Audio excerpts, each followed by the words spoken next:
frontier is defined as uncharted territory by land or ocean. Those who chart that territory tell a story. The past illustrates the blueprint for the present, how things are and how they've evolved. From land to water, we are challenged to border that new frontier, a frontier the outdoorsman knows like no other.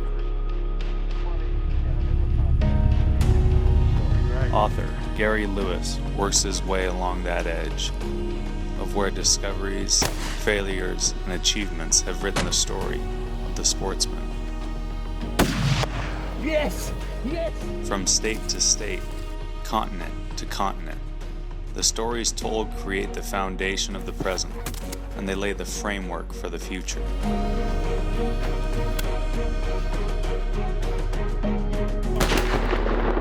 Through the muzzle fire and on the stone are stories from the edge. Water is the most important thing as far as Indians are concerned, 'cause that's life. The past is written, the present is here, and this is Frontier Unlimited.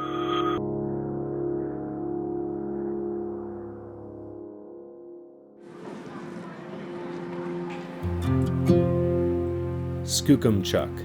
It's an old word on the Oregon coast, and it means strong water.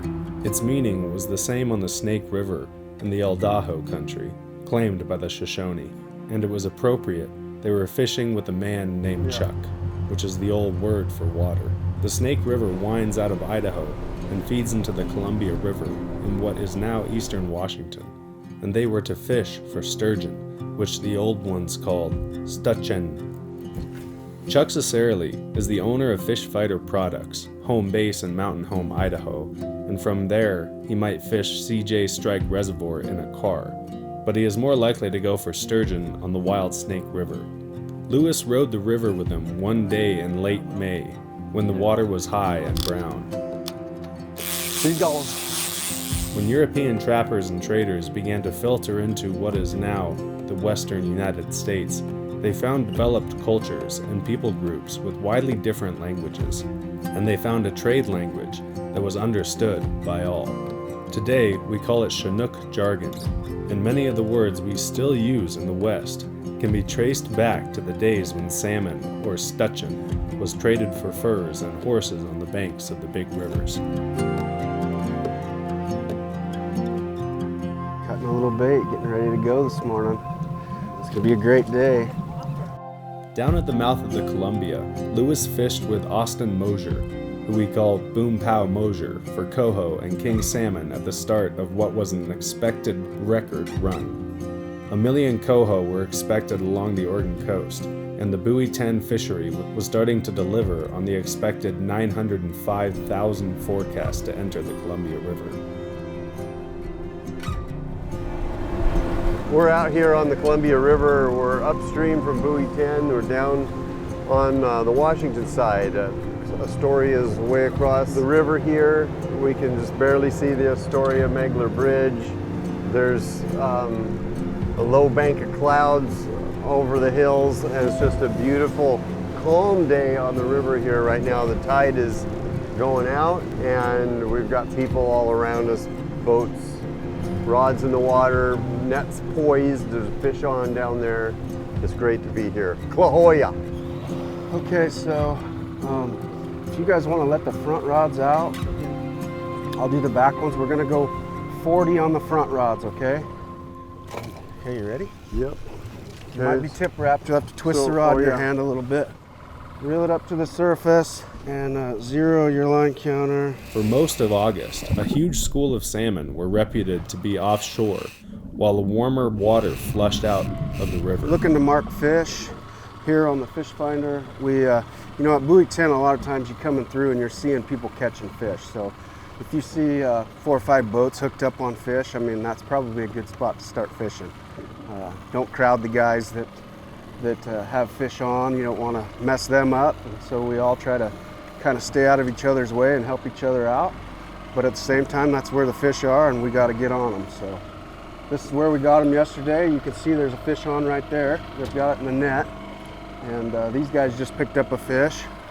So we're in the spot where I got the 29-pounder yesterday, and we're hoping for a big fish again today.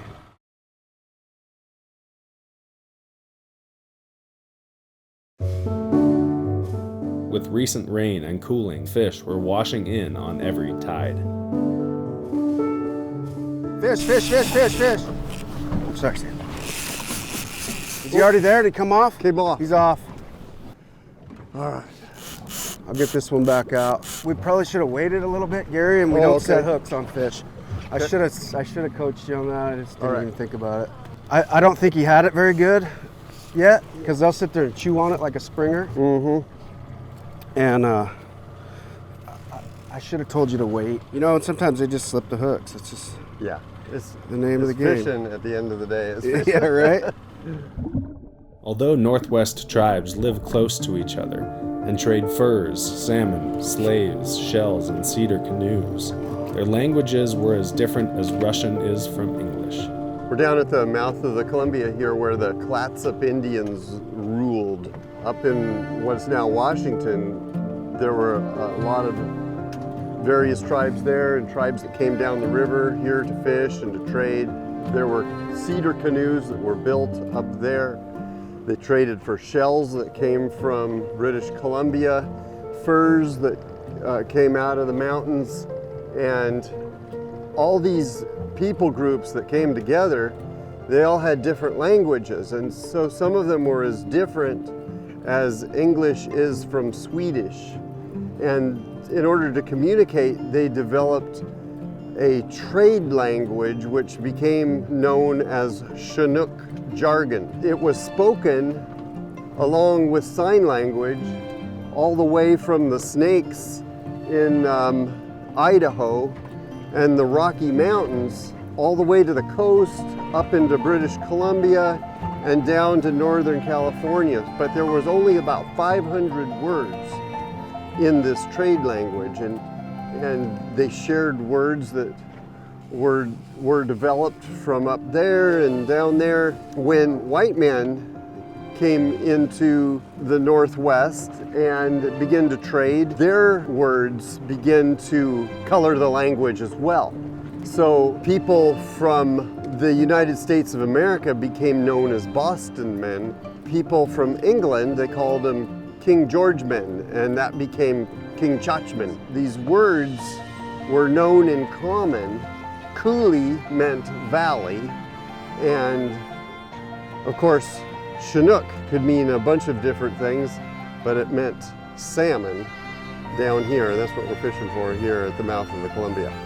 We're gonna run back up and get back on those fish up above, so I think we drove past them. I think they're still holding up above us. On the Washington side, downstream of the bridge, they put their baits in the water and entered the fray among 100 other boats. The tide was washing out, and as the river current gained momentum, they drifted faster toward the mouth and then ran up and started again. Sure you hold your tips towards the front of the boat.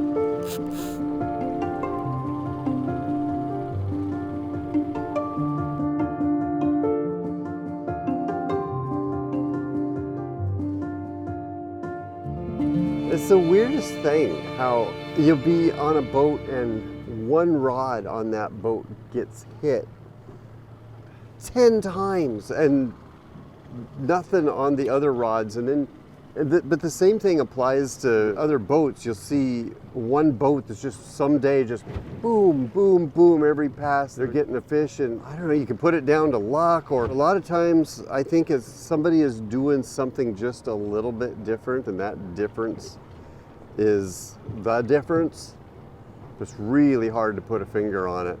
I've been on boats where this one lure has caught 54 fish, and this other lure that looks just like it can't even get a bite.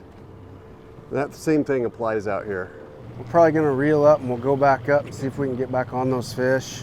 I got crab pots out there too if we wanna try to pull crab pots today. So, this one got bit and I didn't even see it. The bait's torn up.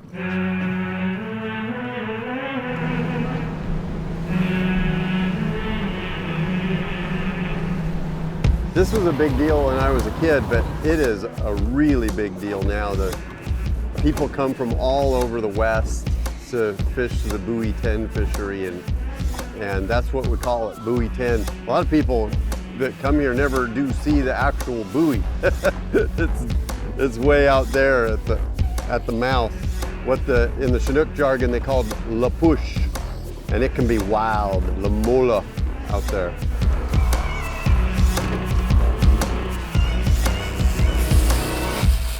Go slow, keep the line tight. Take that from the front, Stevie.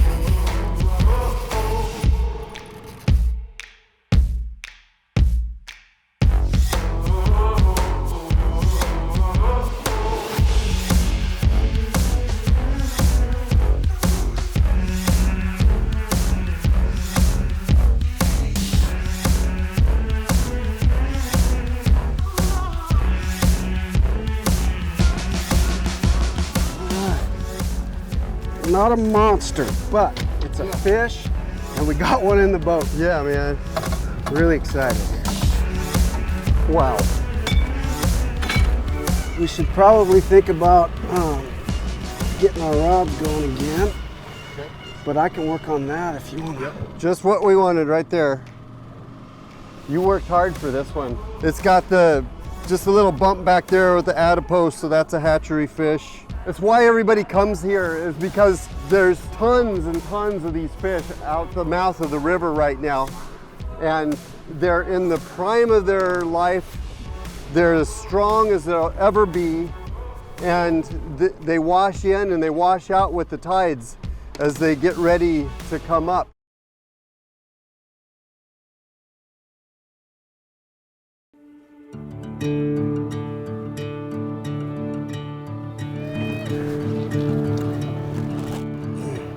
Okay, it's legal.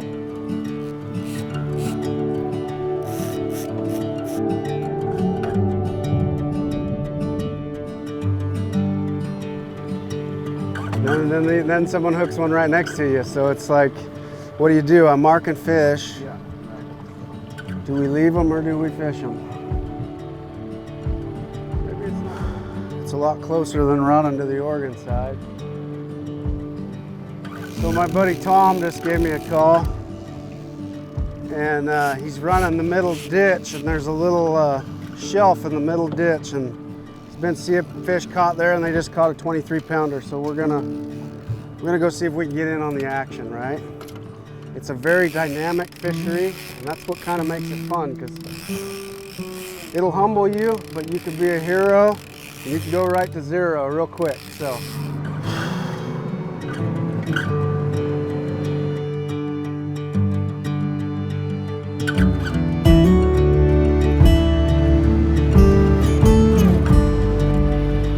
Okay, we're gonna go out 35 on the front rods. She's got a big one on there. That rod just went down. I gotta get this line in fast. Lift, Stevie. Oh, my net got hung up. Keep her. All right. I couldn't tell how big that fish was. It looked like it was taking line. It's a coho. That's a coho. That's a good eating fish. Oh yeah. That's hatchery? So it's a keeper? Yeah. Woohoo! There we go. Man, that rod went down hard. For a coho. Oh yeah, I know. I was thinking this thing was going to be huge. That's what I thought. It looked like, you know what I mean? The rod flattened out. And got sea lice on it. Yep. Just came in on the tide. There you go. We've been seeing some coho caught. Stevie, wow. Okay, look at the fish. I thought I was gonna have to reel up more rods, and then I looked over and I saw the flasher, and I know it was already there. Yeah. I'm guessing this is a smaller fish. Hey, fish on, fish on. Stevie, take this, take this. Gary. All right. This one still needs to come in. Coho or king? Hey, a little king. Keep him out of that rod, Gary. Keep him up the side of the boat. I got a rod out the back still. Okay, what do you want me to do? Go that way with the fish.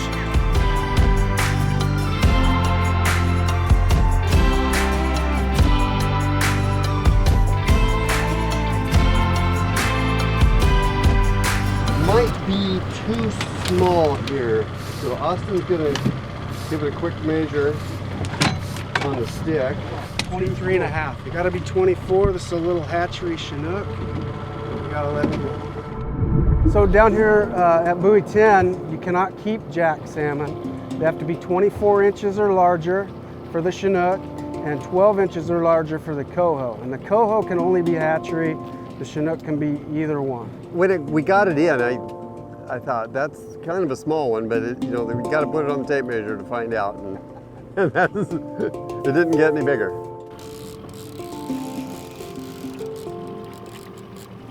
It's fighting like a coho, ain't it? Coming in? Yeah, he's coming.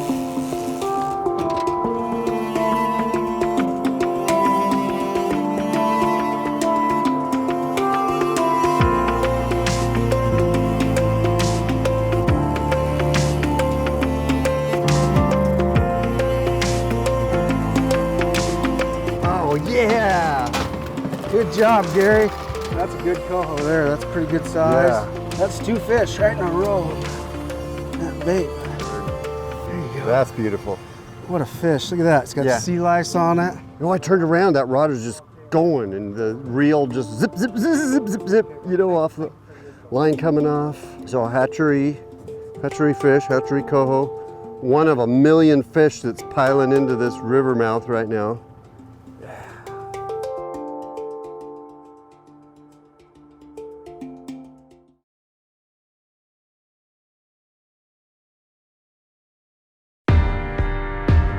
There we got a fish right there. That's you, Stevie. Okay, Stevie, you're doing good. Work your way towards me when you can. Can you reel that front rod, Gary?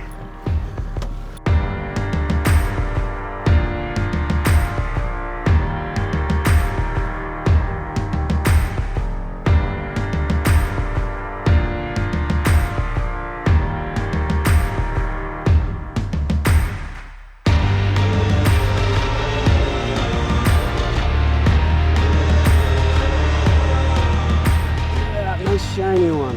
Oh, nice. Wow. Take that. Yeah. That's a decent size. That is actually a hatchery fish. So oh, nice. He's got this front fin clipped here, and I can't remember which hatchery that comes from, but so we still got more fish to catch. Look at the purple in that fish. It's a beauty. Woohoo, he's still wiggling. So what's happening right now is we're on a tide change. So it's been coming in slowly, but now it's starting to pick up. And we're starting to see more and more fish on the graph. They're starting to shoot up the river. So fish are coming in, new fish are coming in on the tide, and we're sitting here kind of hovering in it, trying to intercept them. And it's all about trying to find the right depth that they're running at, and then you get bit. Is it complicated to come and learn this fishery?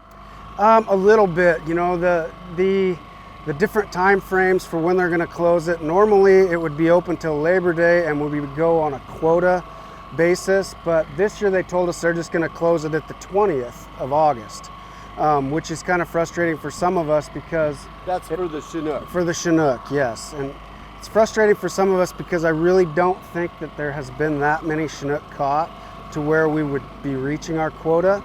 So I had heard that there's a possibility that they're going to revisit it today and see where we're at, but as it's slated, it's supposed to close tomorrow. We have 1 million coho predicted to come into the river, and we've got some today, some nice fish, but they've been slow to arrive. They've been staying in the ocean.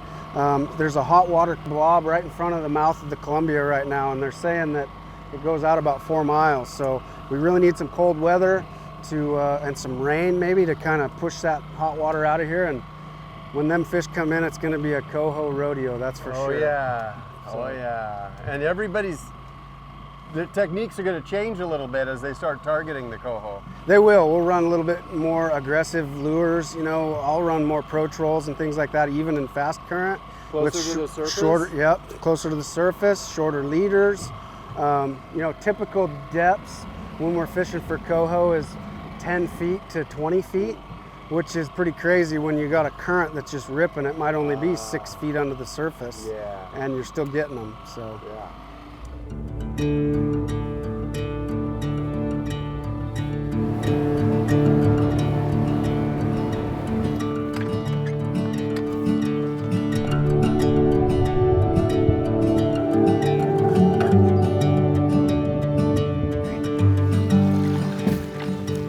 a lot. Yeah, that's a female.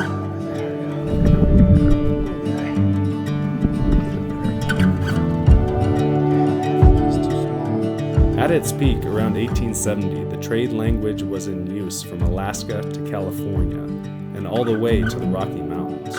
Many of these words are still in use today. Indians referred to Americans as Boston men, while the English were Kinchesque, King George men, and the French were Pasiux. 8, 9, 10. Yep, 10. 10? That's great. That's a good pot right there. I think he's a keeper. 6. 5 3/4 is 5 3/4 is the limit in Oregon. Yeah, he's over. Yeah, that's over. Gold was Pilchikamin, and money was Dala. Olali was the word for berry. The word skookum meant brave. Pia was the word for fire. If you ate too many berries, you would be sorry, which was translated sick tum tum. Water was called chuck. Skookum chuck might mean strong water.